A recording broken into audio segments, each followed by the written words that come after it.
이번 이야기는 2CH 괴담 스레드 폐병원의 악몽.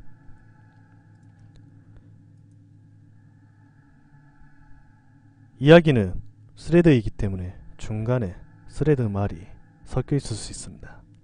그리고 도중에 반말이 섞여 있습니다. 제가 의역으로 살을 붙이거나 빼거나 해서 원문과는 달라 보일 수 있습니다. 그러니 미리 사과드립니다. 그리고 마지막으로 진실의 여부보다 그냥 괴담으로 받아들여 주시길 바랍니다.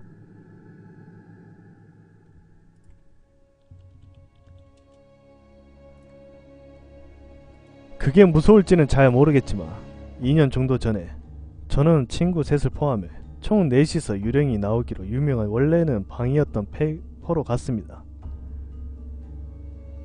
여기는 역시나 한 발자국 내딛는 시점에 이상한데 라고 생각할 정도로 차가운 기가 가득해 때는 여름인데도 쌀쌀함을 느꼈습니다. 그리고 잠시 동안 계단을 올라가니 병실이 늘어선 병동이 나왔고 그 층의 간호실을 본 친구는 A는 야, 누군가가 있어 라고 말했죠. 이게 시작이었던 겁니다. 저희는 무서워졌지만 애초에 담력 시험을 목적으로 온 거니 무섭다고 해서 바로 돌아갈 기분은 안 되고 팀을 나누어 그 층을 산책하기로 했습니다. 저는 A와 함께 간호실을 중심으로 탐색을 하려고 그 대기실에 들어가서 이것저것 찾고 있는데 갑자기 A가 제 어깨를 두드리더니 핏기가 가신 얼굴을 떨면서 비가 안쪽의 병실로 들어갈 때 그 뒤를 따라가는 그림자가 보였어 라고 말한 뒤 저한테 야, 어깨 부딪혔어? 라고 묻더군요. 저는 이상하게 생각하면서도 오른쪽 어깨를 보니 뭔가 흙탕물에 묻혀진 듯한 자국이 흰색의 티셔츠에 끈적하게 묻어 있었습니다. 저는 마음에 들어하는 티셔츠라는 점도 있어서 A에게 야, 좀 전에 네가 두드렸을 때 이렇게 된 거잖아 라고 좀 강한 어조로 말했습니다. 그러자 A는 무슨 말이야 라는 듯한 얼굴로 야, 어깨 같은 거 두드리지 않았는데? 라고 말했습니다. 저는 무서워져서 야, 이럴 때 놀리지 말아줘! 라고 화를 냈고 A는 진지한 얼굴로 야, 언제적 이야기를 하는 건데 정말로 건드리지 않았다니까? 라고 대꾸했습니다. 이쯤 되니 저는 진짜로 무서워져서 우선 B와 C를 부른 뒤 이제 그만 돌아가자고 말했습니다. 그런데 A는 B와 C가 들어간 방에 가까이 가는 것조차 무서워하는 것 같아서 결국 간호실에서 두 사람을 부르기로 했는데 몇 번이나 불러도 대답이 없었습니다. 저도 A로부터 그림자가 따라갔다는 말을 들은 뒤야 역시 직접 부르러 가진 못했습니다. 그리고 무엇보다 아까 두드러진 오른쪽 어깨가 묘하게 무겁고 아팠고요. 그 뒤 A가 폰으로 부를까? 라고 B에게 전화를 했는데 웬일 착신음이 반대쪽에 통로 쪽에서 들려온 겁니다.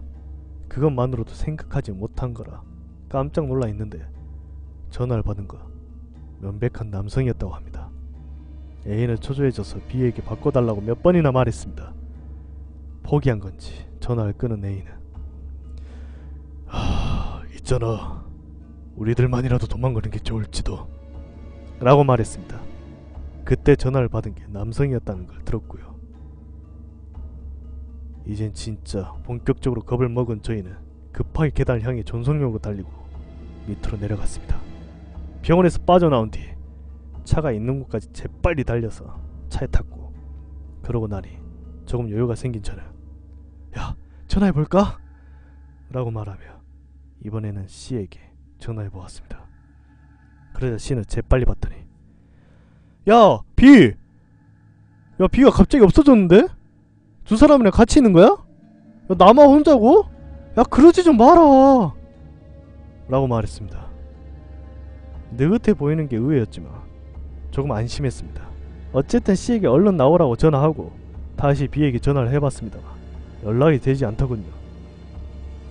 저희는 차를 병원의 울타리 근처 가까이에 대고 C를 기다렸는데 잠시 뒤 C가 휘청거리며 병원에서 나왔습니다. C는 차에 가까이 오면서 큰 소리로 저에게 야! 어느 방에도 비가 없어! 전화도 연결되지 않고 야 이거 좀 위험한 거 아니야? 야 어쩌지? 라고 말했습니다.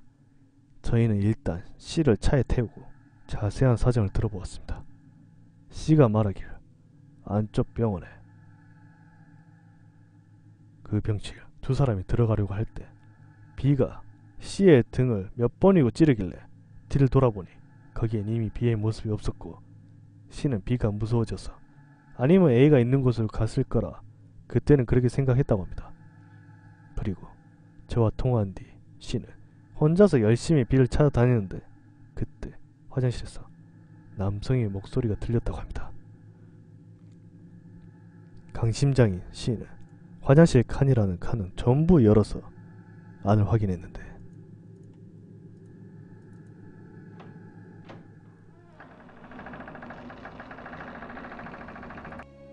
거기에는 결국 아무도 없었고 B의 이름을 외쳐도 대답이 없어서 일단 나왔다고 하더군요. 잠시 거기에 차를 멈춰 세우고 셋이서 이야기를 하고 있자니 갑자기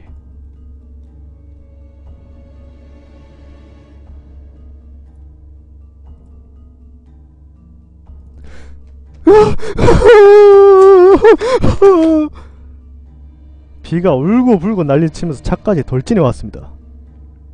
저희는 안심하고 B를 태우기 위해 문을 열었는데 B는 차에 타지 않은 채 울면서 굉장히 화를 냈습니다. B는 야 니들 왜 그런 거야? 다 날 무시하고 몇 번이나 부른 줄 알아? 어? 거기다가 셋이서만 돌아가려고 했지? 어? 라고 외치더니 곧바로 쓰러졌습니다. 저희는 겁을 먹어서 서둘러 구급차에 전화했지만 병원에 실려간 그녀는 세상을 떠나고 말았습니다. 사해는 뇌경색이었습니다. 아직 26밖에 되지 않았는데 게다가 쓰러지고 나서 바로 병원에 보냈는데 이미 늦었다고 하더군요. 그때 구급대원이 저에게 저기 어깨가 왜 그렇죠? 라고 묻길래 저는 당시 떠올리며 오른쪽 어깨를 보았는데 세상에 흙탕물이라고 생각했던 것 거무 칙칙한 피 같은 것이었습니다. 그리고 그 뒤에 알게 된 것 C의 등에도 저처럼 거무 칙칙한 피 같은 게 작은 손의 모양으로 무수하게 묻혀져 있었습니다. 그리고 이듬해 C가 급성 백혈병으로 그 반년 뒤에 그리고 A가 교통사고로 세상을 떠나서 살아남은 것 저 혼자뿐입니다. 그런 저도 5월에 참고하자면 이 이야기는 04년도 이야기입니다. 5월에 뇌경색으로 쓰러져서 우반신 마비가 됐고 지금도 재활치료 입원 중이지만요.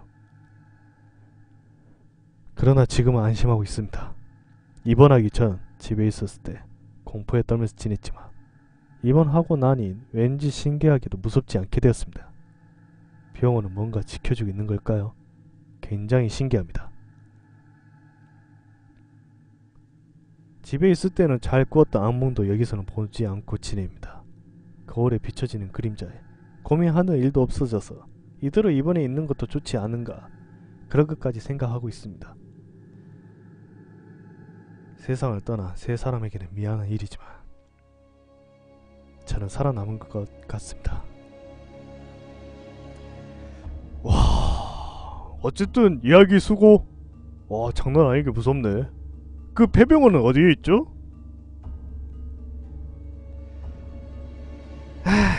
일단 앵마기를 추천합니다. 위치는 묻지 않은 게 좋을 거라 생각합니다. 다녀간 사람도 꽤 있으니 어느 정도 유명한 폐허예요. 전 치료 선생님에게 이 일을 말해도 별로 무서워하지 않길래 여기에 써본 건데 머리가 아픈 탓에 문장이 이상하네요. 자세한 건 아직도 가득이지만 왼손밖에 쓸 수 없어서 장문을 쓰지 못하니 여기까지가 한계입니다. 알았어. 묻지 않을게. 몸 조심하고 위에 사람 말한 대로 일단 왼마기 하는 편이 좋아. 문장이 이상해도 왼손 하나로 치기는 힘들겠지만 천천히라도 좋으니 뭔가 떠오르면 적어줘. 너무 신경 쓰인다. 수수께끼가 많이 남아있잖아. 야, 니들 왜 그런 거야? 다 날 무시하고 몇 번이나 부른 줄 알아? 거기다가 셋이서만 돌아가려고 했지? 와, 이런 말이 정말 이상하네? 어디에서 불렀던 걸까? 혼자서 다른 세상? 그건 셋이서도 굉장한 의문으로 삼았지만 결국 알지 못했습니다.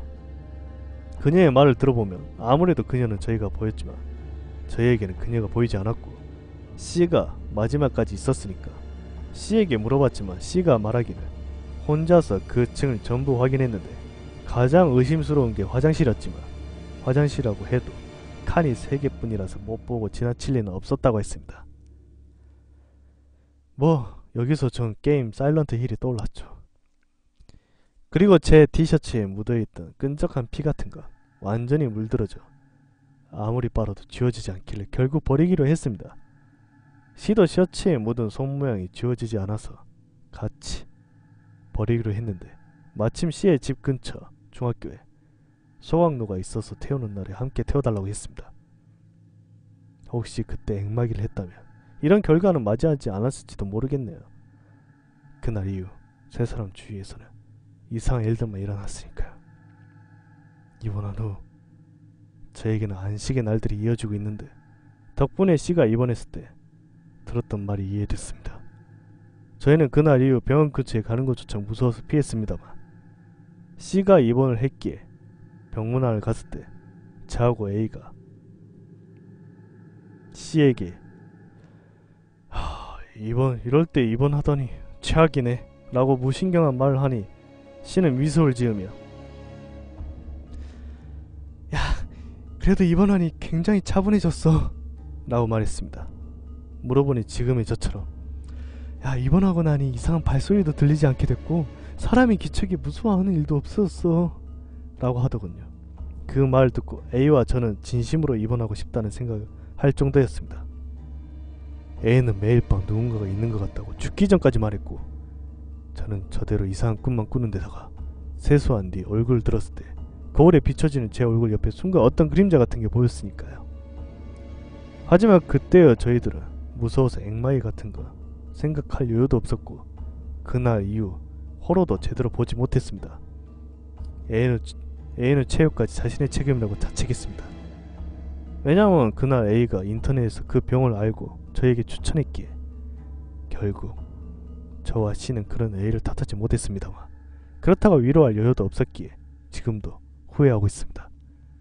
지금이니까 말하는 겁니다만 호기심으로 심령 장소에 가는 거 그만두는 편이 좋습니다. 역시 심령 장소답다고 하는 무서운 곳에는 그때 아무것도 보이지 않는다 해도 뭔가 있는 것 같으니까요. 저도 이렇게 되기 전까지는 고등학생 시절 때부터 이곳저곳에 있는 심령 장소에 C와 가보곤 했습니다. 이제 와서 소용해본데 이미 늦었다는 거 바로 이걸 말하는 거네요. 자신의 어리석음을 예전 사진을 볼 때마다 곱씹게 됩니다. 액마기는 태어나면 해볼 예정이에요. 입원한 뒤 부모님에게도 이번 일을 말씀드렸고 다른 3명의 부모님에게도 말씀드리도록 했는데 역시 액마기를 하기로 결정됐습니다. 심령 장소로 병원하고 관련된 곳은 가지 않는 게 좋아요.